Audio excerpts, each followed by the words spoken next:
U.S. believes the threat of a Russian invasion of Ukraine is real, as new video shows the Kremlin adding more troops. He continues to advance his readiness should he choose to go down a military path here. But there's also signs Vladimir Putin is ready for diplomatic talks, and the changes that could be coming to Colorado law to make it easier to convict criminals and protect survivors of sexual assault. Our notion of what's acceptable and what's not acceptable in a society changes as well. Plus, a nonprofit in Boulder County is making a big impact in its community by helping people who lost everything in the Marshall Fire. It feels really awesome to be able to help them in a situation just because they're people.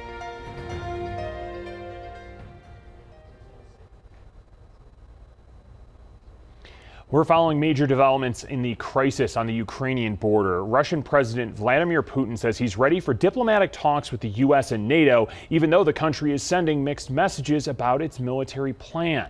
Thanks so much for joining us for Denver 7 News at 11. I'm Jason Grenauer. Moscow claims it's withdrawing troops, but there are signs troops may be moving to other areas along the border. As Faith Abube reports, the U.S. believes the threat is real and an invasion could happen at any time.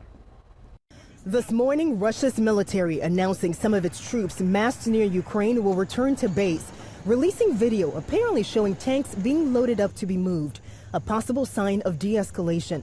But Western and Ukrainian officials say it's still too early to tell for now. In the previous 48 hours, Russia's buildup seeming to continue.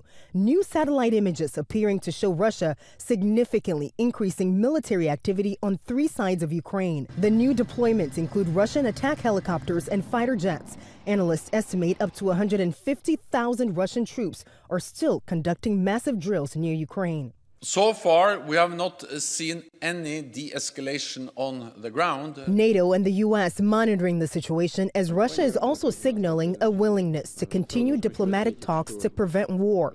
Secretary of State Antony Blinken speaking with his Russian counterpart this morning. We think diplomacy continues to be viable, but we need to see de-escalation in order for that diplomacy. U.S. officials maintain Russia could order a military attack of Ukraine as soon as this week. In a move that could further escalate tensions, President Vladimir Putin is expected to make a decision after Russia's parliament voted, calling on him to recognize regions controlled by Russian separatists in Ukraine. The U.S. ambassador to NATO says the allies will be closely monitoring what actions, if any, Putin takes to recognize those territories. Putin says he won't immediately make a decision. And we're learning the White House National Security Advisor has commissioned a so-called Tiger Team, a group that's been conducting cabinet-level exercises and has compiled a playbook in preparation for any actions Russia takes regarding Ukraine. In Washington, Faith Abube, ABC News. Economists say a Russian invasion of Ukraine will have an impact in the U.S. We've already seen prices go up because of inflation and supply chain problems, and a war could make those prices go even higher. Gas prices are already spiking, and they might continue to climb. It's because Russia is the world's second largest oil producer. Global food prices could also go up. Russia is the world's top exporter of wheat. Ukraine also produces wheat and corn. Your stock portfolio could also take a hit since investors know the world economy is all interconnected. Well, people impacted by the Marshall Fire have until Friday to sign up to be part of the debris removal process. They have to fill out a right of entry form.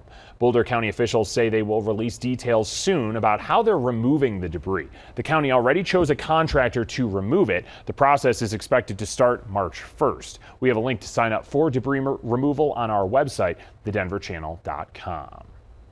Well, hundreds of people have stepped up over the past month to help victims of the Marshall Fire. One group got to work right away after hundreds of homes were destroyed. Denver 7's Veronica Acosta tells us about the impact Sister Carmen's Community Center has made. Chips, cereal, bottled water. A few of the items you'll find inside of the Sister Carmen Community Center's food bank.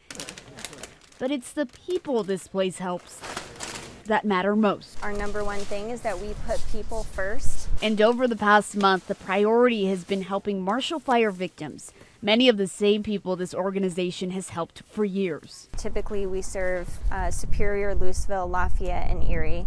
So pretty much 100% of the fire and those affected have been in our service area. Getting them everything from food off these shelves. Through our food bank, we're able to provide food, obviously, but also hygiene items, baby items like diapers, formula, that sort of thing. To clothes, a roof over their heads, even if it's just a temporary one. We've also been helping people with getting into hotels. I think we've helped over 70, if not 80 families now. But what's proven to be the most helpful, gift cards to use when victims need them most. We've distributed over $250,000 in gift cards. A big part of Sister Carmen's mission with fire recovery has been helping all victims, including those who may not have the same kind of access to help as others. People who are undocumented, for example, don't have access to the same resources as people who have a social security number. So we're able to provide that assistance even if families are undocumented, because as I said, our mission is to help people regardless of their situation and without discrimination. We have to help them a little differently. Help them and the hundreds of others impacted. It feels really awesome to be able to help them in a situation just because they're people. Giving them a bit more light at the end of the tunnel. In Lafayette, I'm Veronica Acosta, Denver 7. Businesses impacted by the fire are also getting some help. Superior is opening a business assistance center at 5 tonight. It's in the Superior Marketplace near Marshall and McCaslin. The center will have free work and meeting spaces, plus access to computers, the internet, and other office supplies. It will be open Monday through Thursday. Well, happening today at the state capitol, lawmakers will be discussing potential changes to a state law that could help more sexual assault survivors get justice. Last year, more than 6,500 people reported that they were victims of non-consensual sex crimes in Colorado. It means there's one new victim every 80 minutes in our state.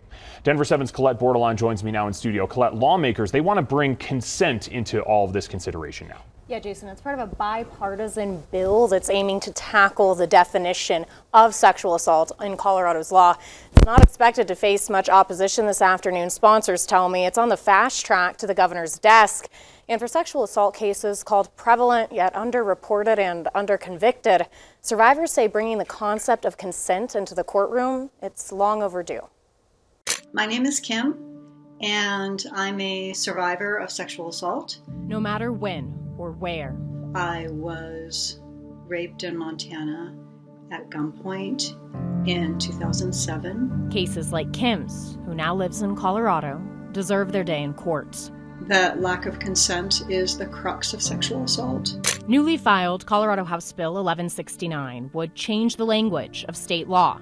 Right now, consent isn't even mentioned in the statute, which says, quote, causing submission of the victim by means sufficient to cause submission against the victim's will. Our definition of consent for rape or sexual assault is out of date. Bill sponsor Matt Soper calls the language dated at best, confusing at worst. Jurors struggle to understand those terms, and yet the judge really couldn't turn to them and say, it's about consent. Lawmakers want to change the definition, making it more specific, knowing the victim does not consent. And the most difficult cases to get convictions on are rape and sexual assault cases. The hope is the language change changes the likelihood of a conviction in the courtroom for cases that already have lots of variables for a jury to consider. Not everyone responds the same way to a sexual assault, but jurors don't necessarily get armed with that information. For survivors, it's another step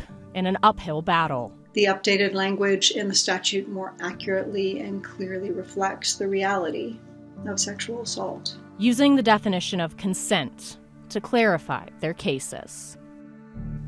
Kim says the language change is an improvement, but believes the phrase knowing the victim does not consent would be stronger if it was written as without the consent of the victim. That aligns with the FBI's definition of rape, Jason. All right, Colette, but even with this new definition going through the criminal justice system, when we're talking about cases, things like domestic violence or sexual assault is very difficult. We just heard them called some of the most difficult cases to prosecute. Why is that? There's so many reasons, and they can all be specific to that certain case. There's so many complexities that those with the Colorado District Attorney's Council say it's become obvious they needed more support on such cases, which could lack physical evidence or witnesses and emotional or trauma responses that might result in plaintiffs acting differently than a jury would expect. That's just a handful of considerations in the courtroom, all on top of the re-traumatization of testifying. And I'm told no matter the outcome of a case, the penalty for a perpetrator, it'll never match the harm done to a survivor. Colette Bordelon in studio today. Thank you. We will stay on top of this bill and let you know what happens out there at the legislature. Thank you. And it's important for survivors to know that they're not alone and there is help available. If you need someone to talk to or you need help reporting an assault, you can reach out to the Blue Bench through the number right there on your screen. You can also find medical care, shelters, and other resources on the website youhavetherightco.org. Well, Governor Jared Polis is launching his re-election campaign today. He'll make a stop in Pueblo, where he started his campaign originally 4 years ago. He and Lieutenant Governor Diane Primavera will also make other stops in Colorado on this 4-day tour. The primary is on June 28th. The election is November 8th. You won't need a mask in indoor public places in Boulder County later this week. The county is ending its mask mandate at 5 p.m. Friday because of a decline in COVID-19 cases. Masks also won't be required in schools. A new housing trend is trying to make home ownership more affordable. Still ahead, we're taking a tour of a dream home built in less than a month. Plus, Canada is taking measures to end demonstrations linked to pandemic restrictions and mandates.